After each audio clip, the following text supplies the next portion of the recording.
es tu nombre, tiene la fuerza de un río que baja de la montaña a regar nuestros caminos.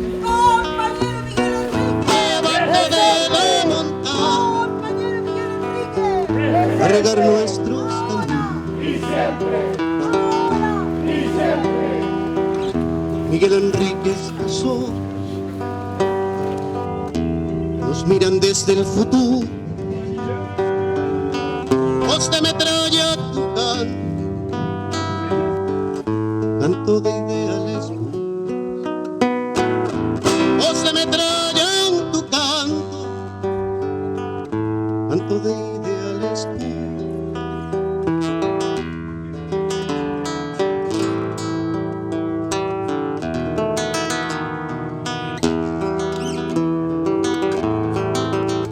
Vamos como Casa de Miguel a reflexionar un poco con un mensaje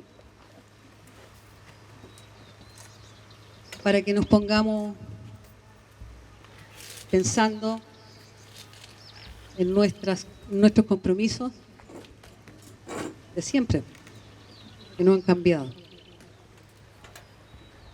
A 48 años de la muerte en combate de Miguel Enríquez, Red Solidaria Casa de Miguel saluda a los presentes y abrazamos el ejemplo de compañeros, compañeras que partieron y que están en nuestra memoria siempre. Recordar que fue nuestra América Latina y parte del mundo donde emergieron grandes luchadoras y luchadores, entre ellos Miguel Enríquez Espinosa, mostrando el camino de la consecuencia revolucionaria, desde un inicio en la polarización política de los años 60, que opta por una línea revolucionaria y no reformista de izquierda, donde existían diferencias considerables, generando una fuerza política de izquierda traducida en el movimiento de izquierda revolucionaria MIR, que ha inspirado hasta hoy a muchos jóvenes en su quehacer político-social, mirando como objetivo superior una sociedad justa y humana, donde la vida esté por sobre intereses miserables.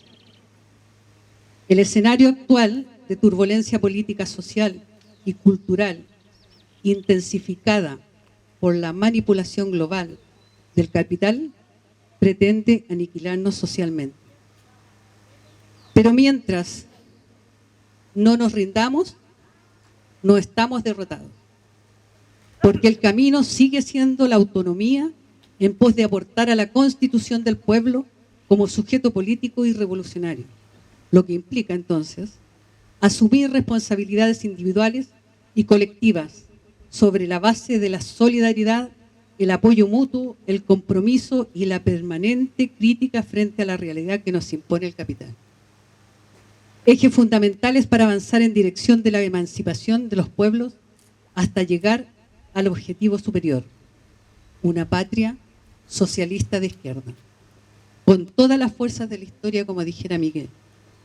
Con Miguel, con nuestra moral y nuestros principios intactos, decimos, como dijera el Che, la única lucha que se pierde es la que se abandona. Gracias, compañeros.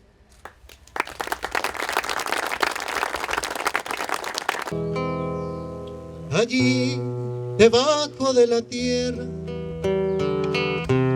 estás dormido, hermano, compañero. Tu corazón oye brotar la primavera, y como tú, soplando irán los vientos. Allí, enterrado cara al sol, la nueva tierra cubre tu semilla, la raíz profunda se hundirá, nacerá la flor del nuevo día. A tus pies heridos llegarán las manos del humilde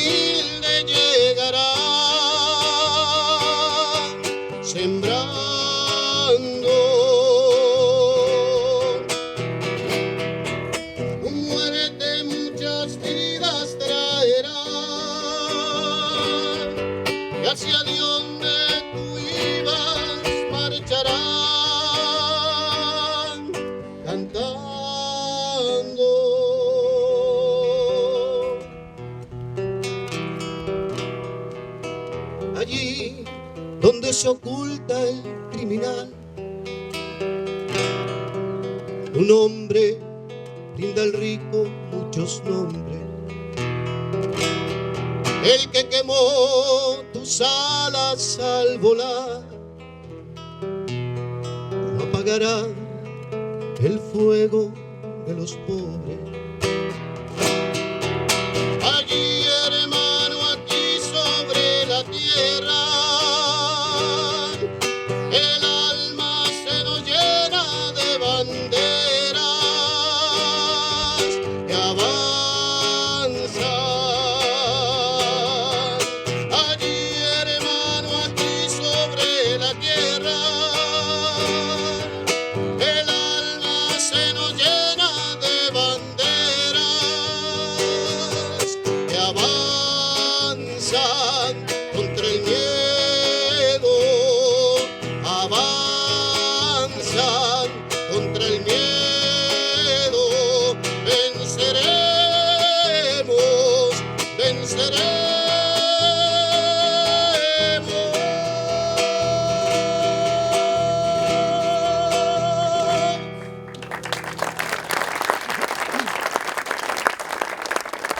En primer lugar, quería agradecer la invitación que se nos ha hecho a esta actividad. Y la intención en muy pocos minutos, en realidad, es fundamentalmente ofrecer una perspectiva de respecto de los desafíos que se nos vienen hoy día, mañana y pasado mañana. Desafíos que en realidad no necesariamente tenemos que resolver nosotros como grupo, sino los desafíos en realidad que tienen el conjunto de las organizaciones populares, de los sectores movilizados, y en los cuales la memoria no solo puede hablar del pasado, sino que la memoria también puede hablar del presente y el futuro. Y en ese sentido la memoria reside en los cuerpos, reside en las personas, en los hombres y las mujeres que han vivido ciertas experiencias históricas. Eso somos nosotros. Y por lo tanto, algún lugar en ese discurso hacia el futuro que tiene la memoria, tiene por lo tanto el grupo de compañeros y compañeras que aquí está presente. El próximo año, el 2023, se van a cumplir 50 años de lo que fue el golpe en Chile. Y al año siguiente, el 2024, se cumplirán 50 años también de la muerte de Miguel. Dos fechas fatídicas, dos fechas llenas de contenido, dos fechas llenas de emociones, de lecciones y de historia, y que serán campo de disputa entre, podríamos llamar, las corrientes institucionales de la izquierda, las corrientes que han abandonado la lucha popular directa y aquellas corrientes que, balbuceando iniciativas, tratando de reunir esfuerzos, recuperan la autonomía, la independencia de clase y la revolución o la lucha por la emancipación como la gran seña que orienta su accionar. Imagínense ustedes el 11 de septiembre de 2023, donde nuestro presidente Boric, que no sabemos qué rumbo más a la derecha tomará, quizás ya a esa altura convertido en el gran González Videla, reprimiendo al pueblo como hoy día lo hace con el Gualmapu, encarcelando a Yaitul, dejando que el ejército y las fuerzas policiales repriman a los estudiantes, firmando o haciendo la vista gorda con el TPP y por lo tanto avanzando simplemente en la consolidación o el sostenimiento de un modelo económico capitalista en crisis. Ese mismo presidente, ese mismo personaje hará genuflexiones saliendo de la Moneda frente al monumento de Allende. ¿Qué Allende será el que él verá? ¿Qué Allende será aquel que la prensa oficial y la izquierda oficial verá? ¿Será el Allende de la banda presidencial? ¿Será el Allende republicano? será el Allende que intenta hacer reformas dentro del capitalismo. No será el Allende presidente Lolaz. No será el Allende que recoge y acompaña a los guerrilleros de Trelew, Argentina. No será el Allende que muere combatiendo en La Moneda. Será el otro Allende, será la República liberal burguesa que quería vestirse democrática con un papel. También en ese discurso de ese Allende que se ve, por defecto, se ve al conjunto de la izquierda revolucionaria, a los sectores independientes, a aquellos que desconfían de la institucionalidad estatal, que se oponen a la represión, que luchan por la emancipación, va a ser vista como los desadaptados, aquellos que no se conforman con nada, que son quinta columnista del proceso de recuperación democrática republicana, que son aquellos que tienen en consecuencia que ser aislados y reprimidos. Eso es lo que veremos el 11 de septiembre de 2023, cuando se cumplan los 50 años del golpe. Y si estuviera vivo Elwin, estaría seguramente con Boric en La Moneda, el golpista, que fue el primer presidente de la recuperación y la transición democrática. Estarían los militantes burocráticos que dirigen los partidos de izquierda, que hoy día reproducen las condiciones de funcionamiento del capital y de los negocios del capital. Eso que está ahí es la atmósfera, las ilusiones, los fines que creo, lo digo con mucha, tal vez, ingenuidad, a lo menos parte de los compañeros y compañeras que están acá deberían disponerse a combatir. Porque al año siguiente, el 2024, estarán los 50 años de Miguel. Y ese MIR, esa fuerza, va a ser también negada. Va a ser reducido simplemente al reconocimiento de un pasado que fue y que ingenuamente intentó cambiar el mundo, pero no lo pudieron hacer. Son buenos muchachos y muchachas. Tuvieron buenas intenciones, arriesgaron su vida, pusieron sus cuerpos, tienen dolores y los reconocemos. Pero no hablan del futuro. No tienen ningún lugar en la disputa por construir un país distinto contra el capital y contra la forma que tiene hoy día la globalización. Eso es lo que está en disputa. Dicho eso, entonces, valdría la pena plantearse algunas líneas desafiantes que hoy día son demandadas a nivel popular. Menciono algunas. En primer lugar, ¿cuál es el rol que cumple la violencia en los procesos sociales? Creo que habría que combatir esa idea que el MIR adoptó la vía armada o adoptó la violencia porque había una situación de dictadura. No. El programa del MIR de los años 60 ya incorpora el problema de la violencia y la acción directa y la autodefensa como una necesidad ineludible para enfrentar las condiciones de ese capitalismo que funcionaba incluso bajo formas democráticas. La acción directa, la autodefensa, la vía armada no es una respuesta a una situación de dictadura política formal como la dictadura de Pinochet. Es simplemente la respuesta a la imposibilidad que los pueblos sigan siendo mutilados, castigados, encarcelados, asesinados por un capital que los condena a la miseria, a la explotación, a la opresión, a la discriminación. Hoy día se practica en las calles la violencia. Y sin embargo, como alguien decía, la violencia es un problema muy complejo para dejarlo a la pura espontaneidad. Tal vez sería conveniente aportar lecciones, discutir experiencias, escuchar nuestras voces, sus voces respecto de ese problema y discutirlo con los jóvenes que hoy día están en las calles discutirlo, ¿no es cierto?, con los compañeros del Gualmapu, discutirlo con las mujeres que combaten y hombres que combaten hoy día.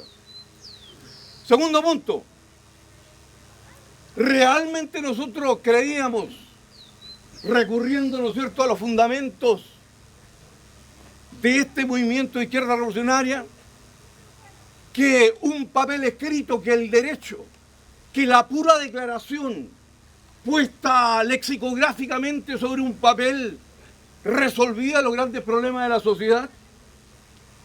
Realmente creíamos que una constitución era la forma de solucionar efectivamente los problemas para los cuales el MIR se dispuso a combatir y se fundó. Incluso uno podría recordar que se hablaba en los tiempos de dictadura y antes en la idea de gobierno provisional y asamblea constituyente. Es decir, el punto está en que la asamblea constituyente escribe una constitución con un pueblo alzado, subjetiva, política, social y organizadamente constituido. ¿Es que acaso las condiciones históricas del capital han cambiado tanto que permiten colocar la carreta delante de los bueyes? Y que difundiendo el ilusionismo de una constitución, por más progresista que incluya, o medidas progresistas que incluya, o preceptos progresistas que incluya, es efectivamente una herramienta que permite configurar al pueblo como sujeto político independiente en la lucha por su emancipación.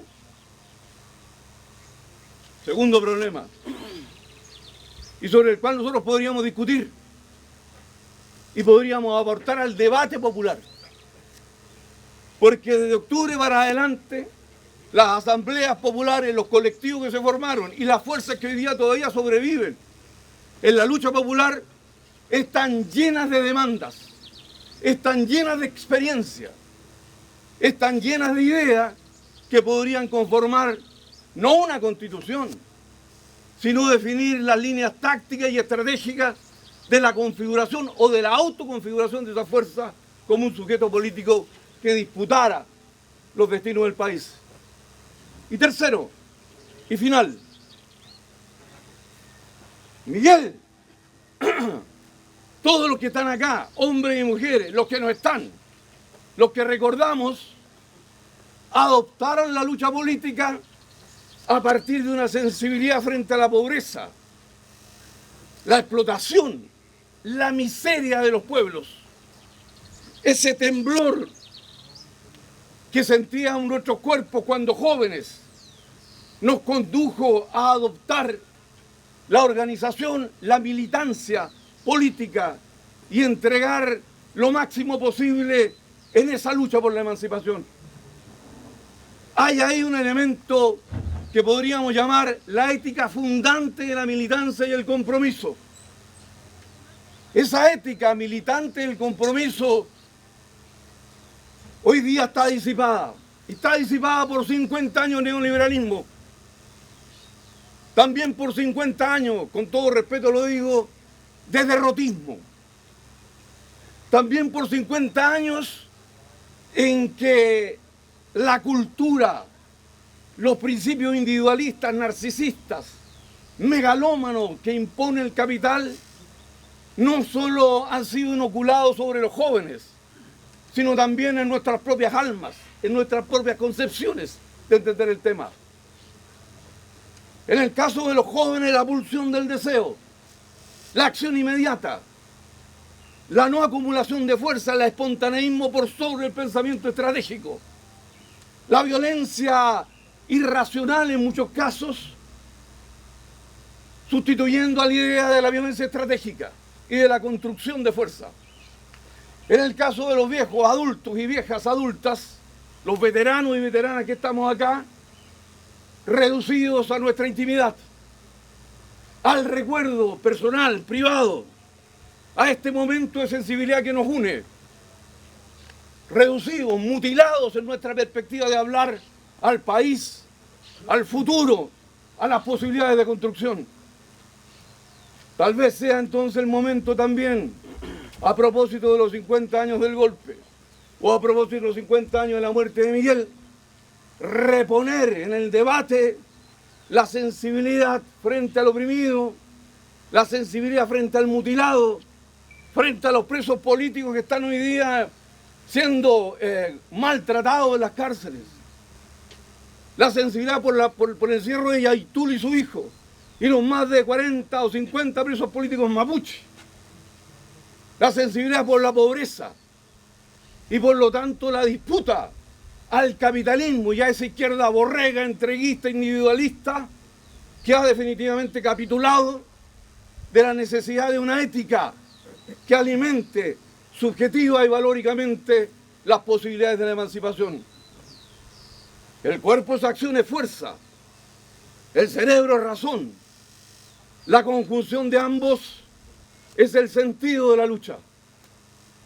Digo entonces, compañeros y compañeras, y agradezco la posibilidad que me dieran para referirme a estos temas, que la tarea hoy día es transformar la memoria en experiencia y la experiencia en proyecto. Es hora que la memoria supere el recuerdo. Es hora que la memoria supere este temblor que tenemos de comunidad dolida, afectada. Es hora que la memoria hable al futuro. Y esa es tarea de todos nosotros y nosotras, o en algo podemos contribuir a ella. Muchas gracias.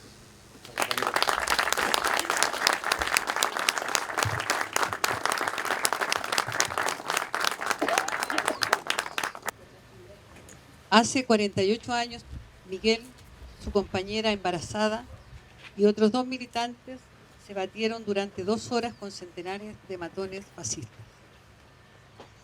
En el desigual combate, los revolucionarios sufrieron 2 bajas, la de Miguel y la del niño que no pudo nacer, su compañera Carmen Castillo.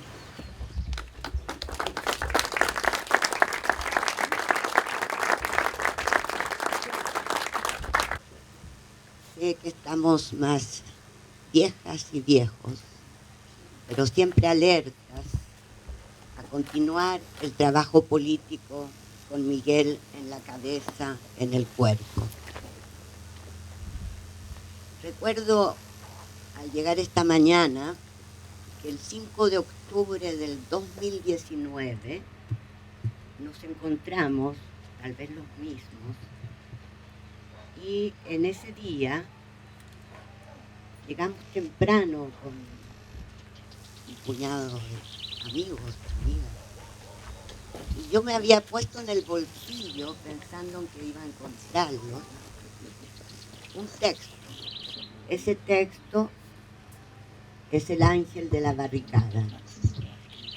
Y ese 5 de octubre del 2019, en que parecía no haber nada en Chile, ese 11 de septiembre no había habido nada. Solo nos habíamos reunido en el Estadio Nacional espontáneamente. No había habido marcha. Ese 5 de octubre leí ese texto. Y el 18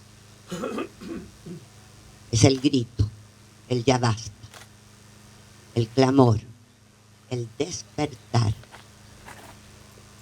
la revuelta. Eso quedará para siempre inscrito a la escala de nosotros, para decirnos que la historia no está nunca escrita de antemano, que la historia la hacemos nosotros, aunque viejas, viejos. Para mí, la revuelta no es la revolución, es otra cosa muy importante, un acontecimiento que interrumpe la línea, el tiempo lineal del capitalismo, que muestra el vacío de la máquina del poder. Tenemos que saber, reconocer, recordar, hacer relatos de ese momento que duró mucho, ese momento en que justamente el ángel de la barricada allí estuvo, allí se encarnó ese momento en que el pueblo creándose se convirtió en un medium que trajo a nuestros muertos, al espíritu de nuestros muertos, que se encarnaron en una poética, en los muros, en una conciencia, en un espesor del tiempo que hizo que viviéramos un acontecimiento de eternidad. Y empleo la palabra en toda su fuerza. En ese momento pensé en que hay una gran paradoja en este instante frente al sepulcro de Miguel. Hay ausencia en su presencia y existencia fuera del cuerpo.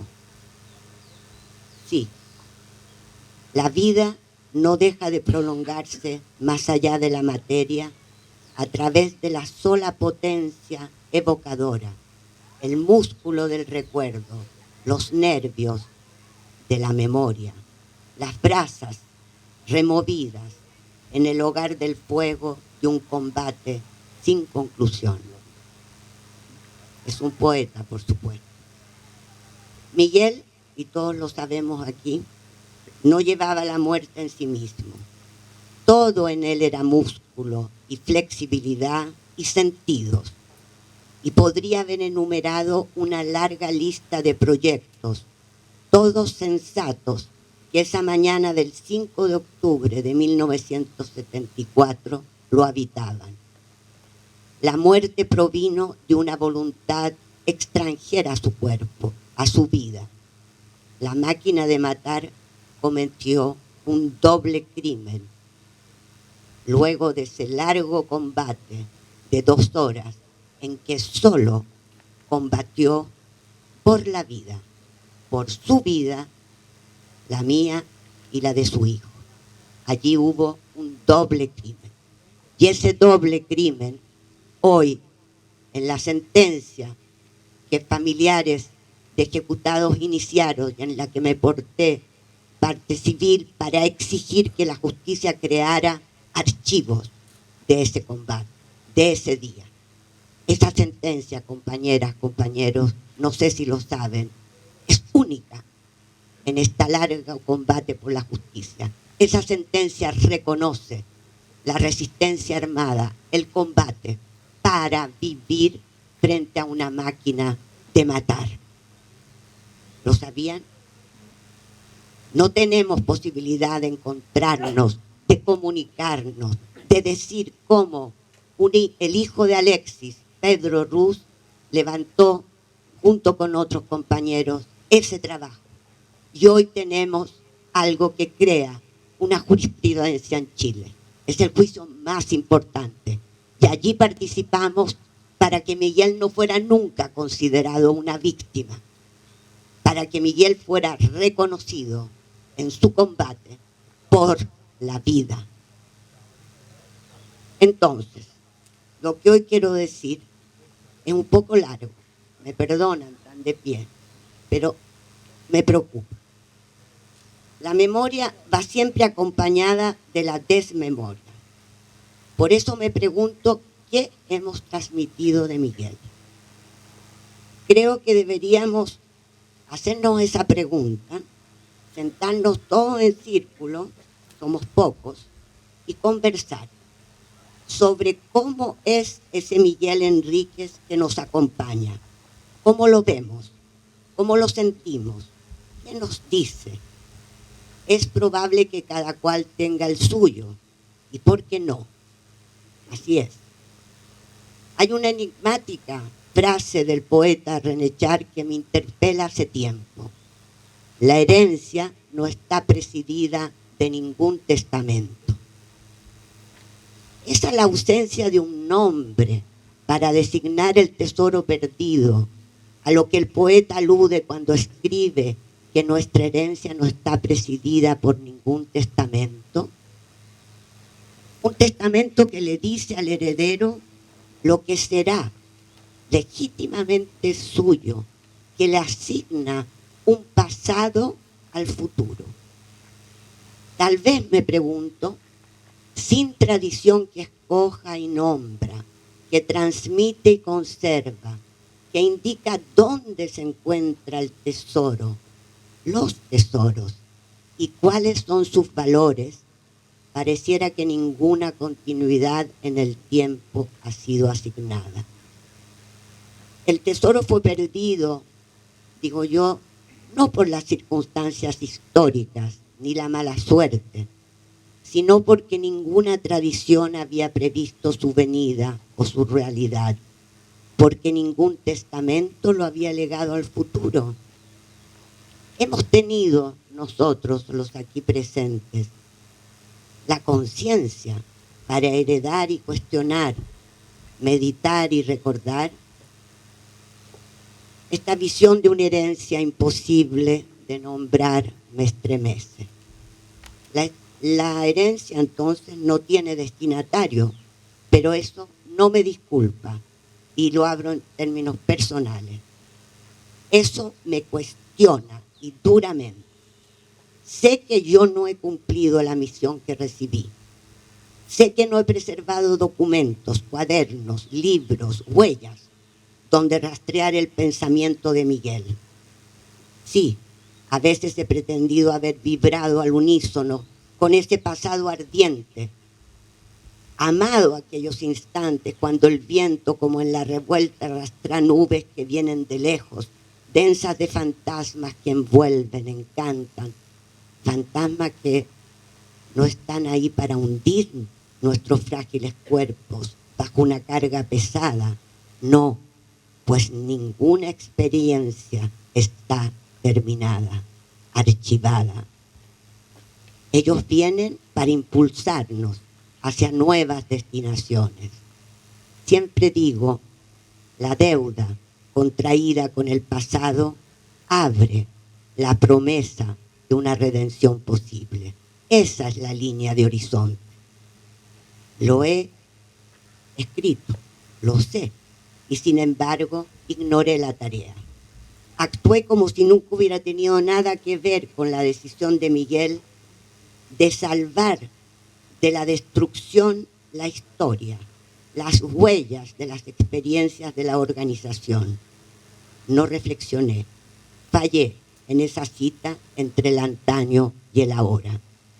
No puedo entonces, compañeras, compañeros, contentarme con ritos aniversarios que calman esa carencia.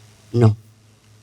Se perdió el tesoro, pero creo que fue porque no supimos nombrarlo para las nuevas generaciones. Se rompió con ello el hilo, el delicado tejido que entrelazaba nuestras acciones a ideas revolucionarias que nos habían forjado y acompañado a lo largo de nuestras vidas.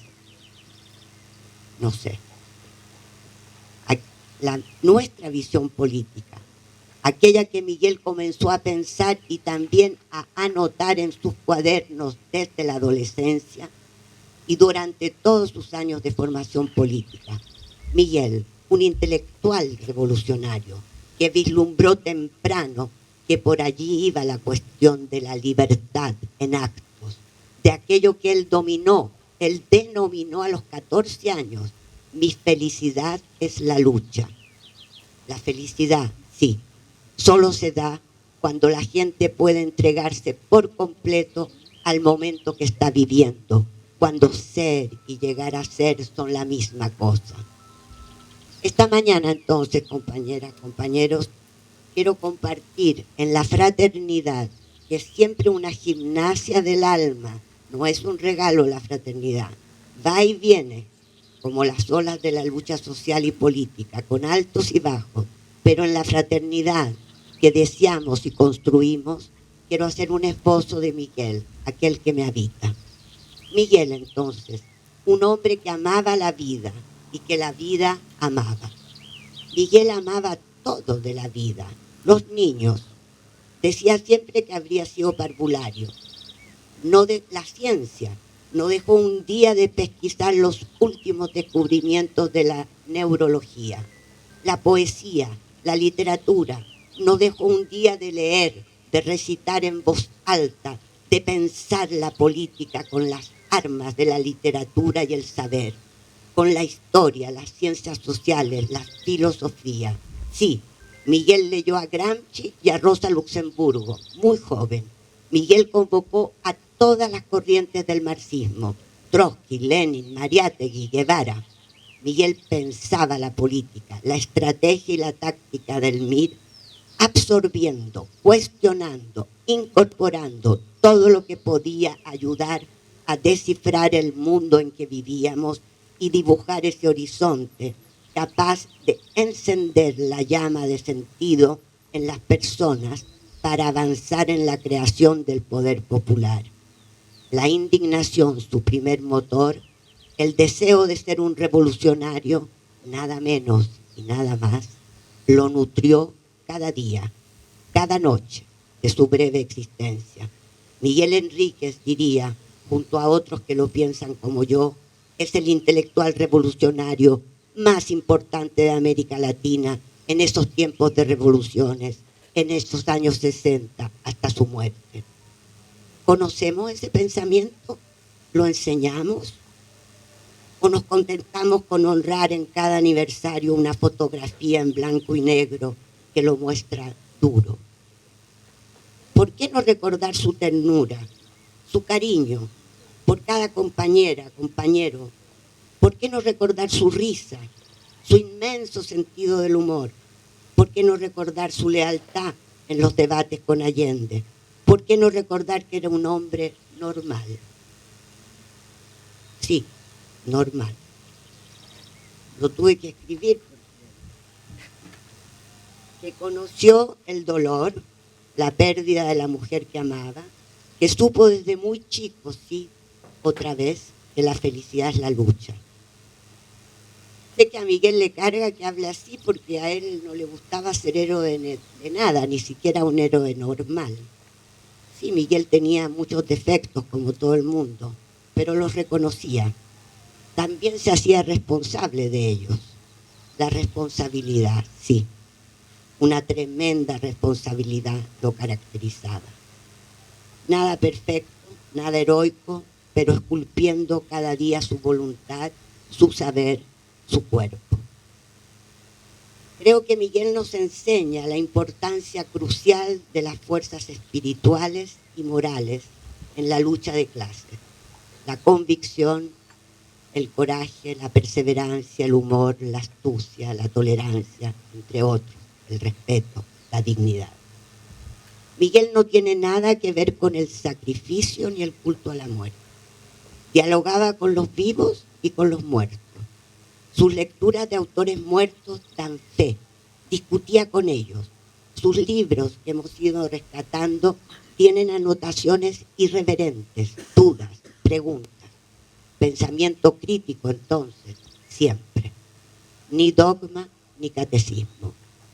Diría, y perdonen que hable en nombre propio, que Miguel muestra que se puede y se debe ser radical sin ser sectario, fortaleciendo nuestras convicciones, nuestro quehacer, cada día desde la vereda de los oprimidos, con ellos, con ese pueblo creándose, con mujeres, hombres, niños, cualesquiera, pues cualquiera piensa, cualquiera actúa, cualquiera sueña, ama, se revela, se levanta y lucha. Entonces Miguel escuchaba, estaba atento a esa sensibilidad, a ese estado de la conciencia de los pobres del campo y la ciudad. Creo que muchos aquí tenemos experiencia de cómo se iba creando día a día esa potencia popular, vinculándonos a esos deseos, dándoles formas en la organización, en el MIR. Entonces, ¿cómo construir memorias? Memorias de la vida y el pensamiento de Miguel Enríquez, para hacer con ellas una ofrenda de sentido, no para la repetición, no para la caricatura, sino para la disrupción y para la invención. No solo pensar el pasado, sino sobre todo dejarnos pensar por el pasado. y alojar entonces en el trabajo político la potencia imprevisible de su anacronía, pues los muertos no se quedan nunca donde los enterramos. Ellos están abiertos a la acción política, a la memoria involuntaria común que en momentos de peligro desencadena en el cerebro de los vivos el cúmulo inmemorial de las luchas sociales atesoradas por la historia. Tener esperanza en el pasado es una paradoja, pero me gusta. No quiere decir entonces, repito, que estemos repitiendo ese pasado. La repetición es el instinto de muerte en política. Como entiendo esa expresión, significa atesorar un anhelo de justicia que bajo palabras distintas a las que la pronunciaron en el pasado tenemos la responsabilidad de activar o de resguardar, de evitar su caída en un olvido. La esperanza en el pasado lleva a la invención. Luchar, resistir, es crear. Ni el futuro ni el pasado son de nadie, pero la memoria puede ser pensada como un espacio-tiempo poblado de espíritus que abre un vínculo entre los seres humanos determinado por lo común, por la fraternidad, aunque no sin conflictos. La memoria nunca es transparente, es también un campo de conflictos y está bien eso. La custodia de una herencia tiene entonces que ver con la expectativa de que lo que fue derrotado abre un derrotero. Ese es el significado político de la transmisión y la custodia de las herencias. Resguardarla frente a la ofensiva de los vencedores que buscan que se pierda para siempre.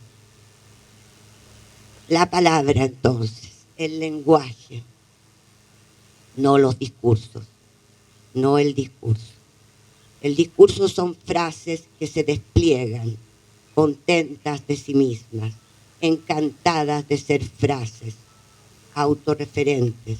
No, aquí es la palabra concreta, material, dirigida a alguien. Palabra que compromete a la que habla, al que habla, única y singular, arriesgada, abierta, suspendida. Dimensionar esto, la toma de la palabra, los relatos con qué palabras, que reparan el tejido del tiempo, que buscan dar continuidad a lo que fracasó en el pasado, porque ahí está, invencible, si sabemos contarlo. Transmiten la libertad como deseo, porque transmiten la exigencia de inventarse cada vez en cada momento. Entonces, ¿hacia dónde? Hacia un movimiento continuo, de una manera de ser, de una manera de estar en el mundo, sin reconciliación posible con los poderosos, para crear. No se sabe cuándo, no se sabe cómo, se busca, no se sabe qué, se hace, se experimenta. Pero un mundo, aquel al que aspiramos, sin relaciones de explotación y dominación, un mundo común. Entonces, nada aquí es pasado neutro, archivado, catalogado, no. Es la sangre que circula, caliente, roja, palabras que se plasman como en una catarsis íntima, liberadora. Es el proceso emancipador de la memoria, lo contrario de la nostalgia mortífera. No se trata de contar, y me lo repito cada día, un traumatismo. Se trata de contar un renacer, la larga duración de un renacimiento a partir del cual se construye la verdadera conciencia histórica de los oprimidos. Permanecer fiel a lo que fuimos es no ceder al mandato de los vencedores, no rendirse a su victoria, no volver al redil. Al contrario del apego canino a un pasado marchito, es permanecer fiel a los encuentros amorosos, políticos o históricos. Esa fidelidad no es apego a lo que solo puede existir en el desapego, ni repetición de lo que fue alguna vez, sino la tarea de mantener abierto el enigma de lo que nos toca hoy y de los que nos tocan desde atrás. Miguel, despacio, presente, aunque no podamos verlo. O como escribió Daniel Ben Said, el derecho precioso de recomenzar. Para terminar, quisiera volverles a leer El ángel de la barricada, para que nos despidamos con esas palabras del poeta otro.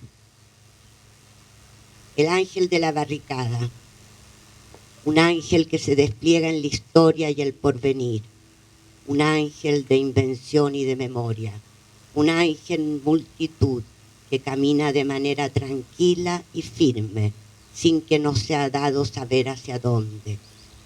Un ángel que asiste a los que no se cansaron. No está desencajado, sino multiplicado.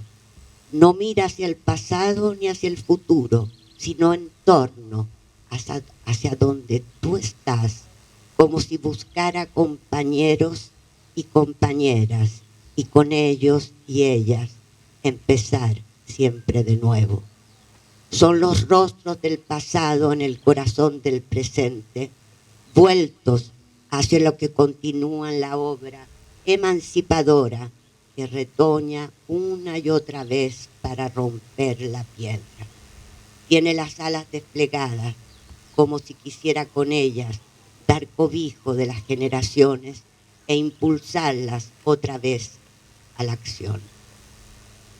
Gracias, compañeros.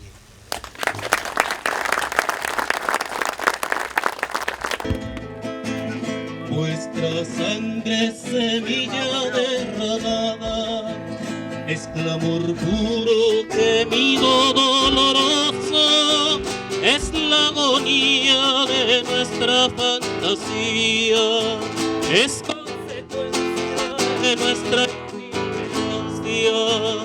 Quizás cuantos cayeron en las manos, manos sucias, opresoras, sin clemencia, fueron muchos vilmente asesinados. Hoy se llora que fueron demasiados. Pero esa sangre esparcida por las calles será el pilar de la próxima batalla, será el tronar de la justicia reclamada.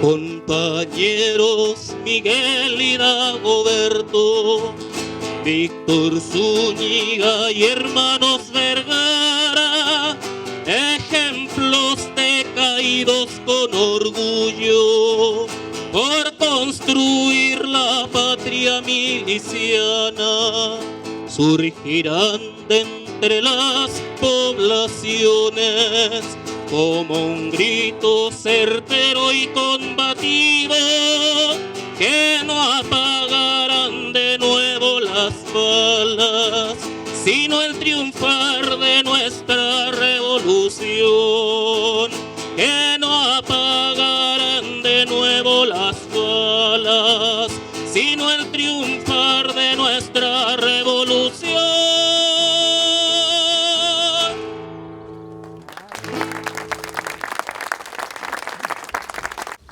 Entonces, con Miguel, con nuestra moral y nuestros principios intactos, decimos como dijera el Che: La única lucha que se pierde es la que se abandona. Por eso, compañeras y compañeros, nuevamente y más vigente que nunca, la lucha continúa. La lucha continúa. La lucha continúa. La lucha continúa. Continúa. Gracias, compañeros.